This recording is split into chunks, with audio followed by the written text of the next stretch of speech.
ఆ మన స్మార్ట్ వార్తలల్లా రోజుకో కాడైతున్న దొంగతనాల ముచ్చట్లు చెప్పి మిమ్మల్ని అలర్ట్ చేస్తున్నాం కదా. ఇక ఇవాళ మళ్ళీ దొంగతనం ముచ్చట వచ్చిందో వల్ల మనం ఏడికి పోయినా బండిని షాపుల ముంగట లేదంటే రోడ్ల మీద స్టాండ్ వేసి పోతుంటాం. మన పనిలో మనం ఉంటే దొంగల పనిలో దొంగలు ఉంటున్నారు గిట్లా. ఇది ఉత్తరప్రదేశ్ ముజఫర్పూర్ కాడ ఒక దుకాణం ముంగటైన సీను. మూతికి మాస్క్ వేసుకొని ఈ మురికి మొక్కపోడు ముఖం కనబడకుండా వచ్చిండు కదా, అటు ఇటు చూసిండు. జేబులకెళ్ళి స్క్రూ డ్రైవర్ అసొంటి తీసిండు. బండి తాళం పెట్టే జాగాలో పెట్టిండు. టప్ టప్ అని మేక్ కొట్టినట్టు 2 దెబ్బలు కొట్టిండు. కథం బండి లాక్ వచ్చేసింది. మెల్లగా బండి స్టాండ్ తీసి వెనకకు తీసిండు. కట్టుకొత్తి చాలు చేసిండు. బుర్రు అని ఆడికించి వెళ్ళిపోయిండు. అంతా కూడా 15 సెకండ్లలోనే అయిపోయింది. 2.5 లక్షల బండి అది.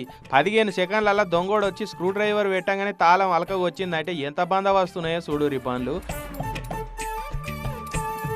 పని అయిపోయినాక బండి అయినా వచ్చి చూస్తే ఏం కనబడుతుంది బండి. సీసీ కెమెరాలు చూస్తే దొంగోడు వచ్చి దొరబాబు లెక్క వేసుకొని పోయిందంతా వీడియోలో రికార్డ్ అయిపోయింది. పోలీస్ స్టేషన్కి పోయి కంప్లైంట్ ఇచ్చిండట.